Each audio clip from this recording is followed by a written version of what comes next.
Hello, everyone, and welcome back to Nightmares in Nature. As always, I'm your host, Mr. G. Today, we're talking about everyone's favorite bare-bottomed monkeys. That's right, baboons. Baboons refer to any monkey in the genus Papilio. There's 6 species, all found in Africa, with the Hamadryas baboon also being found in the Middle East. Baboons are recognizable thanks to their elongated faces that look like those of a dog. In fact, when Romans first discovered them, they described them as humans with dog faces. Despite monkeys often being associated with the jungle, baboons actually live in savannas and deserts and spend most of their time on the ground instead of the trees. Like most primates, they're a social species, often being found in groups that can be as small as just a few or as high as a few hundred. Like most primates, baboons are omnivores, eating basically anything they can get their hands on. They mostly eat grass, but sometimes they'll even kill small animals for meat. If threatened, baboons can be very vicious when defending themselves thanks to their large canine teeth, which can do some serious damage. And not to mention, they're a group species, so I hope you can fight a group of angry monkeys. Yeah, I don't like your odds there.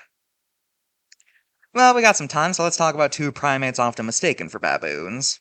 First is the mandrill. This one's understandable, since mandrills actually used to be considered baboons, but further analysis revealed that they're their own genus. Anyway, mandrills are the largest monkeys and they live in the jungles of Midwest Africa. Mandrills are recognizable thanks to the blue and red markings on their nose. This is actually a sexual dimorphism since males have brighter colors than females. Mandrills live in massive groups that can sometimes consist of hundreds of members. So yeah, mandrills. There's also the geletta. Native to the mountains of Ethiopia, the geletta looks like a baboon, but it's once again its own genus.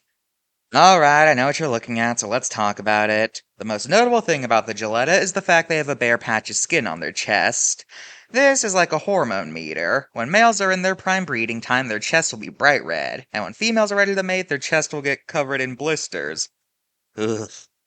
Because of this behavior, geletta have been nicknamed bleeding heart baboons, despite not being baboons. Let's look at the cards now. Alright, the Hamadryas baboon card is fine, and so is the mandrill. In ancient Egypt, baboons were considered sacred animals since they were a symbol of the moon god Thoth. In fact, he was sometimes given a baboon head, but he's usually given an ibis head. Nowadays, though, baboons are extinct in Egypt, so, yeah. Nowadays, baboons are generally seen as lowly animals, and calling someone a baboon is an insult, and they're the butt of jokes because of their bare rears. Baboons are decently common in zoos and they show up a fair amount of times in media, though I can't think of any baboon characters off the top of my head. Mandrills in media are also relatively common, probably because of their noses, though oftentimes baboons and mandrills will be fused in media where you'll have a creature that has the body proportions of a baboon but the face of a mandrill. You can usually tell when they're doing this because it has a long tail, even though mandrills barely have a tail. Yeah. The most famous mandrill is Rafiki from The Lion King. But considering that he's literally involved in one of the most famous shots in cinema history, I say mandrills have the accomplishment here.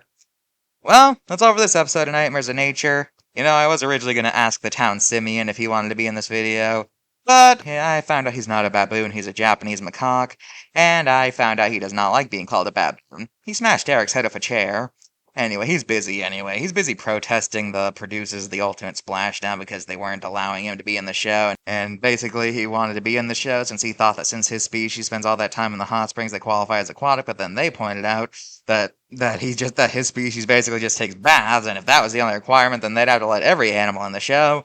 So now he's protesting and he's threatening to sue the show. Things like that. It's complicated. It's complicated legal talk that I don't want to get into. Well, see you guys next time when we talk about Old Nosehorn. Goodbye.